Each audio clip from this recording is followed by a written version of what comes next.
Om Shanti. This is the Avyakt Murli of 15th December 2003. 7th point. The title is, Can anyone say mine for the holy offering? Ordinary words don't seem right in front of the fortune you have. The reason is I. The I, the consciousness of I. Whatever I thought, whatever I said, whatever I am doing, that alone is right. Because of this consciousness of I, there is arrogance and also anger. Both do their work. It is the Father's holy offering.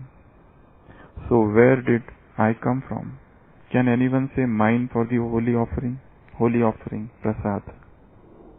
If you have an intellect, if you have a skill or a speciality, Bab Dada gives thanks, offering, for the speciality and the intellect. But you shouldn't have the feeling of I. Now, in this consciousness of I, this consciousness of I is subtle. In alokik life, this consciousness of I doesn't allow you to become an image that grants vision, darshaniya, murt. So Baba is saying, the consciousness of I, whatever I thought, whatever I said, whatever I am doing, that alone is right. And then comes arrogance and anger. They both do their work. Who? Arrogance and anger. It's Father's holy offering. So where did this I come from? Can anyone say mine for the holy offering? This is my prasad? No. It is Father's holy offering. So where did I come from? If you have intellect, if you have skill, if you have speciality, Bab Dada gives thanks for that speciality and intellect, but you shouldn't have the feeling of I. Now, in this consciousness of I, there are two types of I's. One I, body consciousness. Another I, soul consciousness. The world has fallen down because of I of body consciousness.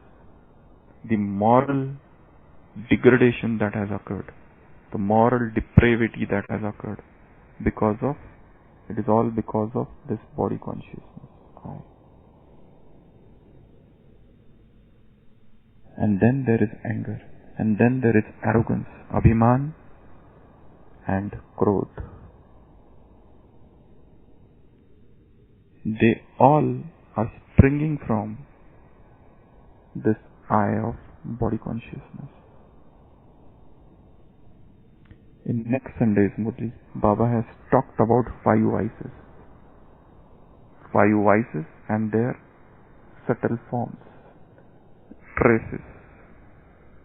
In Laukik, if suppose somebody dies, all of a sudden from nowhere some distant relatives come. In the similar manner, you say that you have killed Ravan, but traces, the progeny of Ravana, suddenly they come.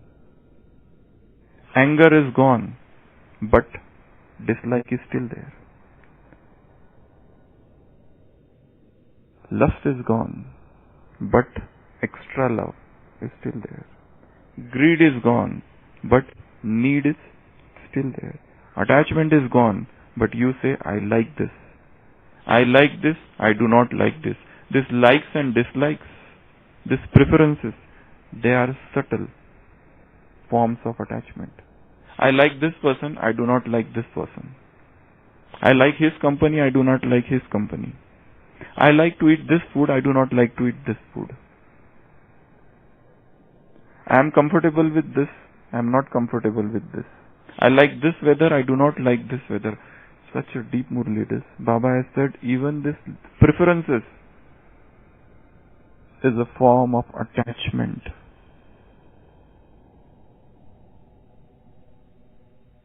Is a form of attachment. And then last is ego. Mine, mine, mine. I feel this is right. I feel that is not right. I feel this should be done. I feel my heart feels that. My heart feels this. This is mine. Mary. Baba has used the Hindi word Mary. Mary, my thing. If you have Mary, then you will have worry. Hari, worry and curry. All things will follow. So this consciousness of I, how to destroy this? Because this I is manifested in the form of subtle forms of vices. Anger is gone, Baba has said, but dislike is there. One is to get detached, another is to move away. Kinara and Pyara. You have to become detached, of course, Nyara, but to move away from the particular person because of dislike, because of the fear that my stage would come down. It means there is still anger. A deep hatred for somebody. Settled anger is known as hatred. What is the definition of hatred is? Settled anger. Anger is a passion. You are excited, but hatred is settled. And then even the subtlest form of hatred is dislike. You do not like particular person's sanskars, and that's why you want to avoid that person. That is a very subtle form of vice. I like this food, I do not like that food. These preferences, all preferences for that matter, are the forms of attachment. And they all have somewhere I. Because we use the word I. I don't get angry, but I don't like this person. We have conquered lust, but we are celibates, we are pure, we are brahmacharis and brahmacharinis. But to have extra love for somebody, to have love is very good thing, but to have extra love, subservient to somebody, that is a form of lust. Because here also, deep within body consciousness is there. You should like everything then. You should like dry chapatis also, and you should like 36 varieties of food also then. Why this and why that? You should like clothes, beautiful clothes also, you should like those clothes with patches also. This is the subtlest form of sadhana, where you conquer each and every vice, because each vice is so subtle, so sukshma, that to understand in its all totality, you need a very subtle intellect, very subtle understanding, very subtle knowledge of Srimad, very subtle knowledge of Maya, very subtle knowledge of all the vices, very subtle knowledge of body consciousness. Because the line between body consciousness and soul consciousness is very thin, the margin from when we go from soul consciousness to body consciousness, it's very difficult to say. The margin which is there, the line which is there, the line of demarcation is so subtle that right now I am soul conscious and suddenly I become body conscious. Then again come back to soul conscious, again body consciousness pulls me back. We have been staying in bodies for such a long period of time. This consciousness has got vast experience of staying in male bodies and female bodies. It is not that if I am in male body right now, I don't have experiences of female body. Because I was in female bodies also. I was in male bodies also. I had that male mentality also, I had that female mentality also. I had that male weakness of ego also, I had that female weaknesses of jealousy also. The vast experiences of consciousness soul is carrying now. It is not that I am 20-year-old or 30-year-old or 50-year-old, so I am just having that experience of 50 years. Or I am in Gyan since 2 years or 3 years or 10 years or 50 years, so I am having the experience of 50 years. But I, the soul, I have been traveling from last 5,000 years untiringly. I know no fatigue. And look at the tireless nature of the soul. Even if the body dies, it goes and jumps into another body. It is always already in search of new womb, even before leaving the body. The moment this body is gone, I jump into another body and I again start working. No fatigue, no tiredness, no boredom. It is just working, working, working. So this consciousness, pure consciousness, this soul, this spirit, never tires. Indefatigable energy, indomitable energy it carries. So, because I have traveled through so many bodies, males, females, for so many years, so I, the consciousness, am carrying every experience within me.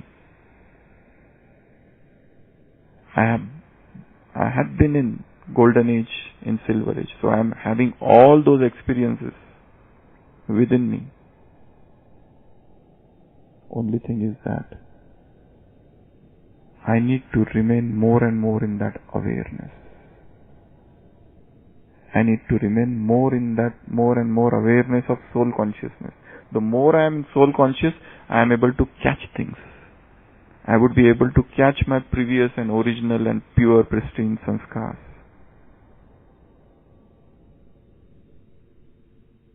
The body consciousness covers soul consciousness. All yesterday's Murli Baba said, incense stick of knowledge and yoga. Evil spirits will run away. You can chase away evil spirits with the incense stick of knowledge and yoga. So, this incense stick should be always lit within. It should never extinguish. The subtler is our stage of yoga. We would be able to catch many things. We would be able to remain more in our soul conscious stage. And the more soul conscious we are, we need not to even read many things. You read few things and you understand much. This eye of body consciousness brings you down, brings you a stage down, brings you from the stage of knowledge to that stage of body consciousness. And body consciousness is at the root of all the vices. Once body consciousness comes, anger will come, everything will come. And then again you jump back to soul consciousness and then you repent why this happened. This switch, why we are shuttling between body consciousness and soul consciousness. You know, in badminton, shuttlecock. From this court to that court, from this court to that court. Body consciousness, soul consciousness. The pendulum is most of the time swinging like this. The goal is to spend as much time in soul consciousness. To practice self-respect as much as possible. To remain to keep on doing the churning of this knowledge, that is also a sort of soul consciousness. At least that is not body consciousness. You are away from the awareness or consciousness of body. So, when body consciousness comes, Baba is saying, anger comes, arrogance comes, and you say, what I said is right, what I think is right. This could be your perspective. It is not necessary that you are always right. There are 10 different ways of seeing at things. You are seeing from one point, but there are so many different ways of seeing things. We need to broaden our perspective. We should not have that tubular vision. Because my vision, whatever experiences I have, only it is limited to that. Break off this limitation and come to the unlimited. Once you are situated in that unlimited stage, you can see things in different perspective. It is as if somebody is standing at that toad rock and watching Naki Cheel.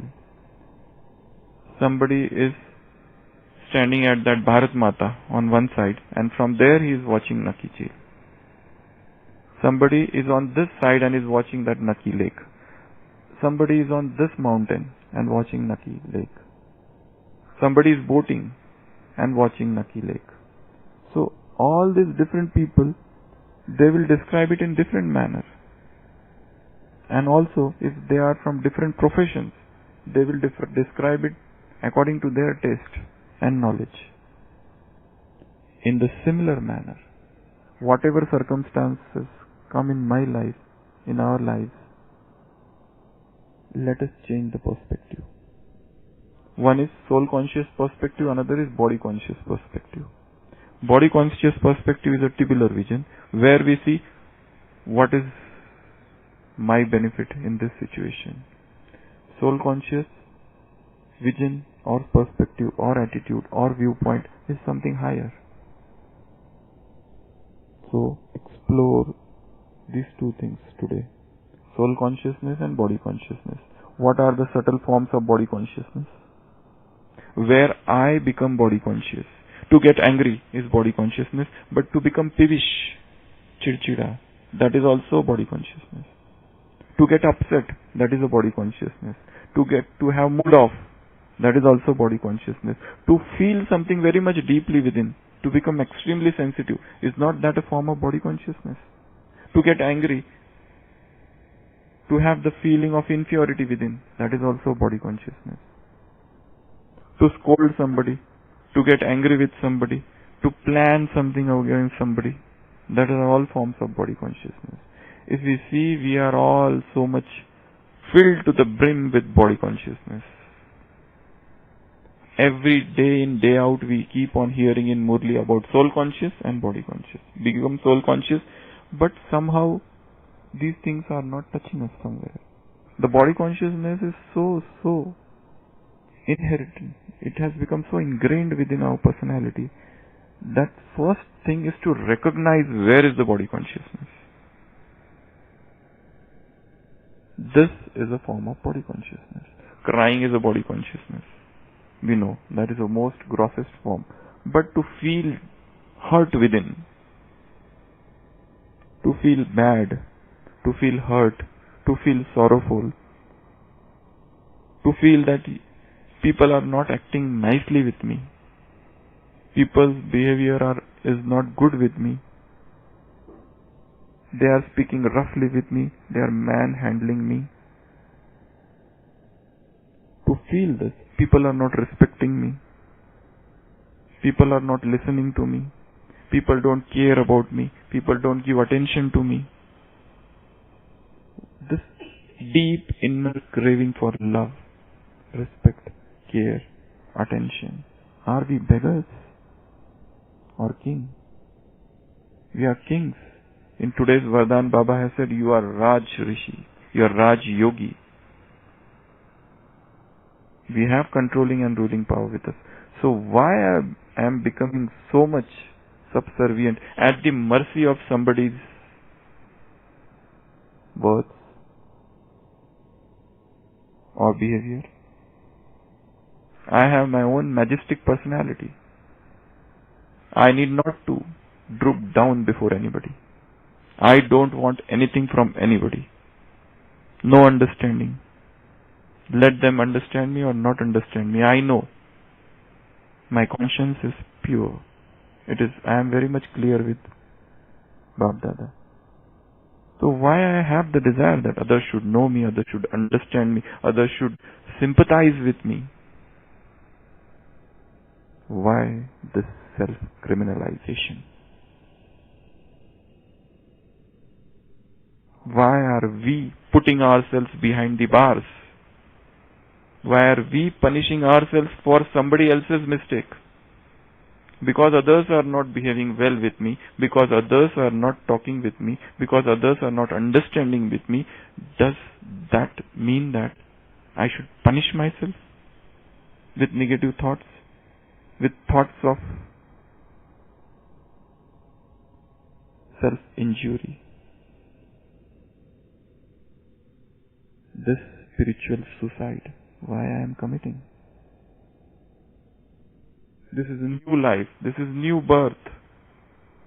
Baba has said in next Sunday's Murli, celebrate, celebrate, celebrate. You have to celebrate. This is a life of celebration.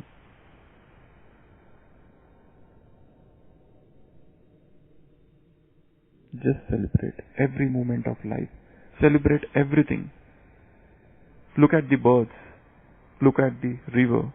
Look at the ocean. Look at this nature. Look at this umbrella. Look at this brahmakumaris. Look at this family. Look at this madhuban. Everything is there for our celebration. If while staying amidst this celebrations,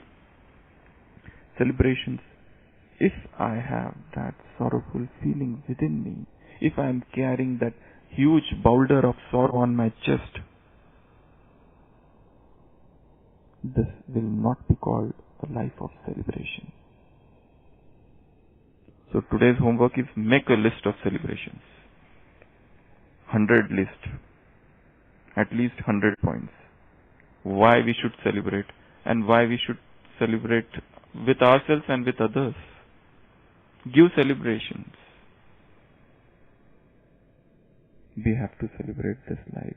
Let this life become a festival. Let every moment become a festival. Let every moment become a joy. Let every moment become bliss. Let every moment become full of happiness. Palace of happiness. Let our hearts keep on singing like those birds. Let our heart keep on flowing like those streams falling from the mountains. Hear the songs of that pure consciousness. Let the stream of God's love, let the waterfall of divine bliss fall on the ground of our hearts. This is the life of celebration. This is the life of festival. This is the life of enjoyment. This is the life of entertainment. This is the life of bliss. We are not dry sannyasis. We are dancing saints. We are dancing masihas. We are dancing avatars.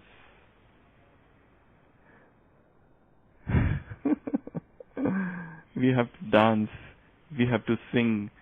We have to enjoy. But spiritual enjoyment, spiritual happiness. Such blessed life this is. And we are wasting in sorrow, in suffering, in misery, in agony. No, this is not acceptable. This is against Srimad. To be sorrowful in this new age, in this special age, in this confluence age, is a sign of misfortune then. Baba doesn't like those children who are sorrowful, who are crying, whose hearts are penitent always. Those who are drowned in unhappiness. Baba doesn't like to see them. He is the ocean of happiness. Let him see our smiling faces. Let him always see that laughter. Laughter is the shortest distance between two people, it is said. So, laughing saints, smiling saints, dancing masihas, we are. We have a flute in our hand. Krishna is shown with flute in his hand. Do you want to carry bow and arrow? We are Now we have crossed that stage of warriors. We are dancing deities, celebrating deities. Such a elevated life we have. So, this life of soul consciousness is the greatest life. This life spent in the remembrance of God is the greatest life.